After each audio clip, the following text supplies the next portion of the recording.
Grabe. Kumusta? Mga mahal kong manonood at subscribers. Ako si SLAV kasama si Alex. Kumusta sa inyong lahat? At ngayon, dito sa paligid, naghahanap kami ng inabandonang Coca-Cola truck.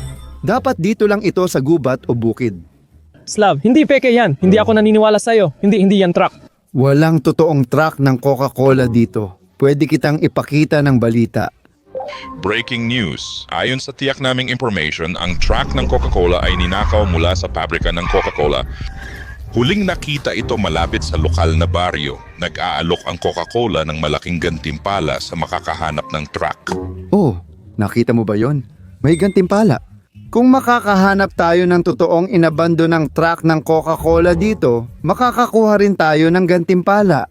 Oh, Slav, hindi ako naniniwala dyan. Yan ang balita mga kaibigan. Komento kung naniniwala kayo o hindi. Simulan na natin ang ating pakikipagsapalaran. At magmasid-masid tayo para makahanap ng mga pahiwatig na may kaugnayan sa Coca-Cola. Sa totoo lang, hindi ko naman talaga pinapansin ang Coca-Cola dahil ang paborito kong inumin ay Pepsi. Pepsi, sino umiinom niyan? Dapat Coca-Cola iniinom mo. Gaya ko, gustong-gusto ko talaga yon. Hindi talaga masarap yan mga pare. Isulat nyo sa comments kung alin ang pinakamasarap na inumin. Coca-Cola o Pepsi? Siyempre Coca-Cola. Sige, maghanap pa tayo ng mga pahiwatig dito sa paligid. Tara na. Grabe, sumunod ka sa akin. Sumunod ka sa akin. Ang daming matitinik na sanga. Oo. At wala akong pakialam. Dapat nandyan lang sa paligid ang truck ng Coca-Cola. Kaya kailangan nating maging alerto para mahanap ito. Dapat nandyan lang yan malapit. Ramdam ko. Slav, kailangan nating magkasama lagi. Delikado ang gubat na to. Bakit? Delikado ba talaga? Madaling maligaw dito sa gubat. Uy, Alex, kaya nga kita isinama eh. Kasi ikaw ang taga rito. Oo, taga rito ako. Pero sigurado ka bang totoo ang ideyang to at hindi lang gawa-gawa? Siguradong sigurado. Tingnan mo. Oh, ano yan? Iyan ay bahagi ng pulang kotse. Ang bahagi ng pulang kotse ay nakakabit sa pulang truck ng Coca-Cola. Tingnan mo, kumusta ang itsura nito? Dapat ito ay nakakabit sa truck ng Coca-Cola na hinahanap natin. Kaya dumaan lang ito at aksidenteng nabasag ito kung paano man at naiwan ang bahaging ito dito. Kaya tama ang direksyon natin. Slav, nangangarap ka na naman. Sigurado ka bang piyesa talaga ito ng kotse? Oo, sigurado. Piyesa ng kotse yan. Paki-comment kung totoong piyesa ito ng kotse. Sobrang uhaw ko, nakalimutan kong uminom sa bahay. Wala akong pakialam sa uhaw mo, kaya tuloy lang tayo. Tama ang direksyon natin. Uy mga pare, tingnan nyo. May isa pang bagay dito. Tara na. Tingnan nyo mga pare. Wow, tingnan nyo. Isa na namang bagay yan. May mga tornilyo. Hindi ko alam. May pampadula sa loob. Malaking metal na bagay ito. Isa pa yang parte mula sa truck ng Coca-Cola. Slav, ikaw ang mantle. Talaga bang naniniwala ka sa truck ng Coca-Cola? Lahat ba ng parte nito ay pula? Ganyan talaga hitsura ng mga truck ng Coca-Cola. Sigurado akong ikaw ay... Niloloko mo lang ako, pare. Hindi. Seryoso ako. Tama ang direksyon natin. Para akong detektor ng truck ng Coca-Cola. Alam ko na ang patutunguhan nito. Oh, tingnan mo, ha? Isa na namang pulang parte ng kotse, mga pare. Sa totoo lang, parang generator ng kuryente ito. Kita mo! Subukan mo! Ako! Ang bigat nito! Di ba? Mabigat talaga kasi galing ito sa truck, hindi sa ordinaryong kotse. Kaya isa pa yung clue. Di ba? Tignan mo! Hindi ito nagkataon lang. Siyempre, hindi nga. Walang paraan. Yung bote ng Coke sa loob ng kahon, na yon, marami namang ganitong klase ng bote, di ba? Slav, basura lang yan. Tingnan mo kung gaano kadumi. Matagal na sigurong nakahiga yan dito. Sa totoo, nauuhaw na ako. Ay naku, wala man lang kahit isang patak dito. Iyan. Hindi ito basura, kundi pahiwatig para sa investigasyon ko. Lahat tama ang takbo. Nasa tamang direksyon tayo. Sige, isa pa. Maraming dumi. Ay grabe, tingnan mo. Ang Coca-Cola ang nagpapasigla sa akin, hindi bumabagal. Coca-Cola, ituloy lang Coca-Cola. Ramdam ko ang lamig at ingay ng Coca-Cola, o ginto. Grabe, tignan mo. Totoong truck ng Coca-Cola yan. Nahanap natin. Ang galing. Hindi pa ako nakakakita ng ganyan dati. Tignan mo, Nakasulat dito Coca-Cola, kaya matagal na itong inabandona dito. Sa totoo lang, kung alam nyo ang pangalan o modelo ng truck, paki-comment na lang dahil wala akong ideya sa presyo. Alam mo ba?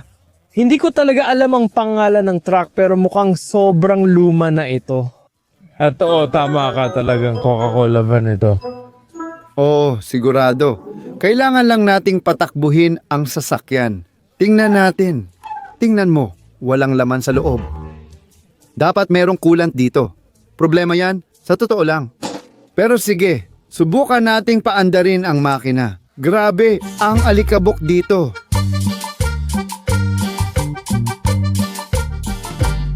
Kaya sa tingin ko, kailangan kong ayusin ang makina at maghahanap ng coolant. Sige pare, gawin mo na ang kailangan mo. Pero titingnan ko muna kung may uling talaga sa loob. Gawin mo ang gusto mo. Kailangan kong hanapin ang mga susi. Una sa lahat, ako. Wala akong pakialam sa ginagawa ni Slav. Ang mahalaga sa akin ngayon ay ang uhaw ko. Na-imagine ko na ang lasa ng caramel at vanilla sa aking binti. Ang daming alikabok kahit saan. Grabe ang wild nun. Tignan mo itong mga buto. Sobrang alikabok nila. Sana nga, maraming bote ng uling sa loob pero kailangan muna nating buksan ang pinto at ayaw bumukas. Baka bintana ito, walang hawakan at wala akong susi. Ayaw din itong bumukas. Kaya matagal na itong nakatayo dito. Nandito ang makina. Wala ng kuryente ang makina. Kaya may nagtangkang paandarin at patakbuhin ang makinang ito. At mukhang may problema sa kuryente dito. Una sa lahat, susubukan kong paandarin at patakbuhin ito. Susubukan kong paandarin ang makina at pagkatapos noon, hahanapin ko ang coolant na likido. Kung aalis tayo ng walang cooling, pwedeng masira ang makina. Tingnan natin, baka may makita tayo. Tara na talagang kailangan ko ng... Truck! Paano ba buksan to? Sige na, buksan mo na please. Hindi. Ay, grabe. Sige. Oo. Kailangan muna nating ibalik ang kuryente. Wala tayong ignition dito. Sige. Magmaneho tayo mula sa likod. Uhaw ka, subukan ang hawakan. Hindi, siguro. Mula rito? Uy, may interesting na button dito. Sa tingin ko gumagana ito. Oo mga guys, sa tingin ko ngayon gumagana na ito. Oo, may nangyayari. May gumagana na may kinalaman sa kuryente. Ayos yan. Oh, Baka itong mga bagay na ito. Sige, ito. Sige, ngayon iinom ako ng Coca-Cola, tara. tingnan natin kung ito ay nagkakasala. Tara na, Diyos ko. Kaya may kuryente tayo, pero wala tayong paandaran. Kailangan kong tuklasin ang mga sikreto sa panel na ito. Alamin ang ilang mga wire at iba pang mga bagay. Subukan nating ayusin ito kahit papaano. Ang pangunahing problema ay wala akong susi. Kung may susi ako, magiging mas madali sana ang lahat. Ano? Ay nako, wala lang, mga kalokohan lang. May pader kasi. Ibig sabihin, nasa kabila ng pader ang cola. Kaya kailangan kong buksan ang pintong yon. Pero paano ko gagawin yon? Sige, hayaan na lang natin ng ganyan. Oo, napaka-professional ng mga gamit ko. Oo, nakuha na natin ang loob. Sa tingin ko, yan ang kailangan natin. Ang espesyal na konduktor, ang mga ilaw at iba pang mga bagay. Kaya madali tayong makakagawa ng pagsindi gamit yung bagay na yan. Paano ito bubuksan? Hindi pwede ang hawakan. Mukhang may susi ito. Baka pwede nating pasukin ng puwersa. SLAVO, kailangan ko talagang uminom ng cola at sigurado akong nandoon na yun sa loob. Meron ka bang parang pangbukas ng kandado o kung ano man? Huwag mo akong istorbuhin, abala ako ngayon. Sige, ganun ba? Oo, sa tingin ko pwede na ito. Sige, subukan natin, sige. Gumagana ito. Kaya tingnan natin kung ano ang nasa loob. Maraming kahon pero may cola ba sa loob ng mga ito? Mga bote nga ng cola pero wala ng laman. Kaunting patak na lang sa ilalim. Hindi. Lahat sila walang laman. Parang lahat talaga. Sandali, ano to? Ano? Tunay na Coca-Cola? At puno pa. At least may kuryente tayo. Tara na. Oo, gumagana na. Tapos na, gumagana lahat. Astig, Oo, nagtagumpay ako. May Creole Cola ako. ano ang nahanap mo? Oh, Coca-Cola to. Tingnan mo. Anong nahanap mo? Coca-Cola, anong problema? Sinimulan ko ang makina. Ayos lahat. Nakakita ka ng uling. Buong umaga akong uhaw at ngayon makakainom na rin ako ng Coca-Cola. Nahanap mo yung likido dahil uminom ka, tama? Oh, Slav, anong ginagawa mo? Hayaan mo akong buksan yan para sa'yo. Siyempre, oh. Walang problema. Ay, hindi. Nawawalan ka ng cola. Gusto mo bang inumin yon? Oo. Sandali lang. Sige. Anong plano ni Keeping kay Cola? Naaalala mo bang kailangan ko ng pampalamig na likido? Magbubuhos tayo ng Coke. Lord, anong ginagawa mo? Ayos yan, ang galing mo, Slovak. Diyan talaga dapat ilagay ang Coca-Cola. Tamang lugar, sa cooler, di ba? Kasi ang Pepsi ang pinakamahusay. Gustong gusto ko na talagang inumin yon. Anong ginawa mo doon? May ilang patak para sa'yo. Pero ngayon, pwede na nating paandarin at patakbuhin ang sasakyan na to. Pero bago ang lahat, tawagan muna natin ang Coca-Cola para kunin ang premyo. Tama. Ngayon, balot na ito ng kalawang at parang isang patak na lang ang natira. Tindahan, tawagan na natin sila. Tama ba na yan ang numero ng Coca-Cola? Hindi ko alam. Sige, ako na. Hello. Ang pangalan ko ay SLAV at nakakita ako ng inabando ng truck ng Coca-Cola. Kamusta? Maganda yan. Saan mo nakita? Saan mo ito nakita? Oo, nasa gubat ito. Malapit sa baryo o bukid. Hindi ko alam kung paano ko ito nakita. Ilan? Ano? Ilan ang bote ng Coca-Cola dyan? Ilan? Ilan ang bote ng Coca-Cola? Oh, hindi ko alam kung ilan ang natitira. Wala. Walang bote ng Coca-Cola. Pasensya na. Wala talaga. 0. Nako, masama yan para sa'yo. May utang ka sa amin. Ano? Seryoso ka? Kailangan ko talagang bayaran ang Coca-Cola. O, dolyar, 10,000. Hindi kita babayaran. Ikaw dapat magbayad sa akin. Hindi patas. Kami ang nakahanap ng truck. Wala nang halaga yon ngayon. Kailangan mong magbayad. Hindi. Sabi ko, biro lang yun. Hindi yon ang biro! Diyos ko, hindi ko ibabalik sa kanila ang truck. Akin na ang Coca-Cola na truck. Akin na yan. Astig talaga ang dating ng Coca-Cola, di ba? Baka may uling sa loob ng lata na to. Sige. May naisip ako. Dalhin natin itong inabandonang Coca-Cola truck sa garahe ko, sa base ko. Ayusin at i-restore natin ito. Baka doon pa tayo makahanap ng mas maraming Coca-Cola para sa'yo. Sige. Ayos lang yan. Sige, umupo na tayo at simulan na natin ang makina at magmadali na tayo. Tara na, alis na tayo. Kailangan nating ibalik itong iniwang truck ng Coca-Cola, hindi sa kumpanya ng Coca-Cola, kundi sa base ko. Tara na, Alex, handa ka na? Umalis, tara na, nangangarap talaga ako ng uling. Aha, oo. Tingnan mo ang ginawa ko. Oh, may kumikislap, oh. Siyempre dahil parang kisame ng kotse to, wala akong pakialam. Tara na, grabe. At ang totoong inabando ng truck ng Coca-Cola, tara na. Pero yung lata sa bubong, hindi naman... Malaglag. Sana nga rin, dadalhin natin ang kamanghamanghang truck na ito sa aking bus. Ang daming lubak. Oo, sa totoo lang, napaka-komportable at ang sarap i-drive. Gustong gusto ko ito. Ang laki-laki talaga nito. Pero kahit ganun, grabe, ang ganda. Slav, pakiusap mag-ingat sa pagmamaneho. Paano kung may naiwan pang bote? Baka mabasag mo. Wala akong pakialam. Oh. Oo, mag-iingat ako hanggat maaari. Ayos lang ang lahat. Huwag kang mag-alala. Sa pag-ari ng Coca-Cola Factory ang track na bite, ito na yata ang pinakasariwang kulay na nakita ko. Oo, siguradong may sariwang Coca-Cola sa loob. Tara, tuloy tayo. Mahilig talaga ako sa mga truck. Ang mga truck ang pinakamagagandang sasakyan na posible. Pero ano ang paborito mong uri ng sasakyan? Isulat nyo sa mga komento mga kaibigan. Wow! Ang totoong Coca-Cola na truck. Ako ang nagmamaneho. Isang totoong truck ng Coca-Cola. Grabe naman. Naku, may lalaki. Ngayon, mag-ingat ka. Ay, grabe. Ay, Mag-ingat ka, Gino. tinatry ko. Ang laki ng truck na ito. Nagawa natin mga pare. Ang galing. May kalsada doon. Kaya kinuha namin ang truck ng Coca-Cola mula sa gubat at dinala namin ito sa bayan. Ang galing. Mukhang luma at pangit itong truck ng Coca-Cola.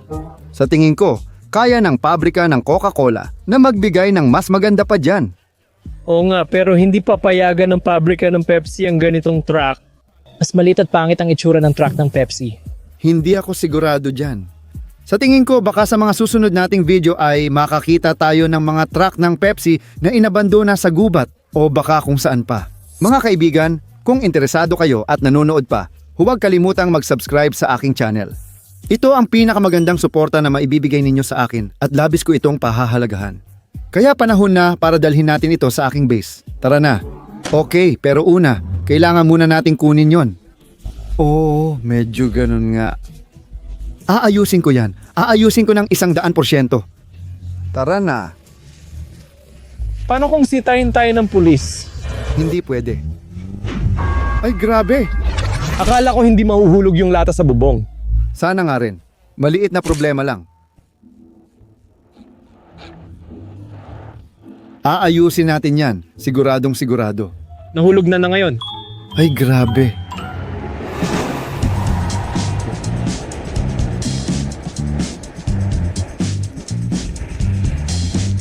Kaya dinala namin itong inabandonang truck ng Coca-Cola sa base namin.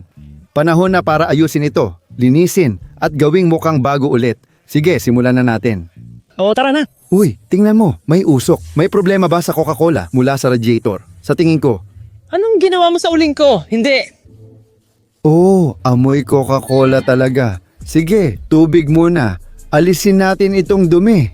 Pagkatapos naming mailabas ang truck ng Coca-Cola mula sa gubat, ang pangunahing misyon namin ay linisin ito ng buo. Pagkatapos linisin, titingnan natin ang sira ng sasakyan na yon. Kaya oras na para hugasan ang harapang bahagi. Malinis na ngayon ang logo ng Coca-Cola. Wow, ang ganda! Una sa lahat, tinanggal muna namin ang maraming dumi at pagkatapos ay nagdesisyon kaming gumamit ng foam. Maganda at kaakit-akit ang itsura ng foam. Mayroon itong napakakulay na hitsura pero sobrang epektibo nito. Mahalagang lagyan ng foam ang bawat parte para matanggal lahat ng dumi sa truck ng Coca-Cola. Kaya ngayon, kailangan nating maghintay ng ilang minuto para gumana ang mahiwagang foam na ito. At pagkatapos ay huhugasan natin ito. Ang misyon natin ay gawing parang bago ulit ang Coca-Cola truck. Dapat magmukha itong bagong-bago na Coca-Cola truck. Hayaan mong tulungan ko si Slav. Ngayon, maganda na ang itsura nito. Malinis at maliwanag na pula. Pero hindi pa dyan nagtatapos. Kailangan naming ipagpatuloy ang trabaho. Kaya nagpasya ang grupo ko na lubusang linisin ito sa loob. Tanggalin lahat ng dumi, alisin lahat ng dumi, at syempre, gumamit ng mga espesyal na brush at iba pang gamit para maging maganda at malinis ito. Kaya nagpasya kaming ayusin ang mga bahagi ng metal. Nagpasya kaming i-brush ang mga ito. Nagpasya ang aking team na gawin ang buong restoration at ayusin ang ilang mechanical na bahagi. Nagkaroon ng ilang problema pero naresolba rin namin ang mga yon. Ang aking team ay puro professional. Ngayon, ang Coca-Cola truck na ito ay mukhang bago na. Ngayon, madali na itong tumakbo at magmaneho. Ngayon, maganda na ang itsura. Pagkatapos linisin, may nakita kaming isang interesante bagay. Mayroong isang magandang bagay. Nilinis namin ang boteng ito ng Coca-Cola. Uy Alex, halika dito. May ipinangako ako sa'yo. Wow! Slav, maraming salamat. Oo, sa wakas, kulay na pinangarap ko. Oo, pwede mo itong inumin dahil nahanap ko ito sa loob ng abandonadong truck ng Coca-Cola. Pero ngayon mga kaibigan, kayo ang magsabi. Ano ang dapat naming gawin sa susunod? Dapat ba naming itago ang truck ng Coca-Cola o ibenta na lang ito?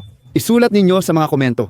At siya nga pala, huwag ninyong kalimutang mag-subscribe sa aking channel at syempre mag-iwan ng inyong mga komento. Mag-iwan ng like. Ang pangalan ko ay SLAV. Salamat sa panonood. Si Alec ito. Paalam. Oo, paalam mga kaibigan.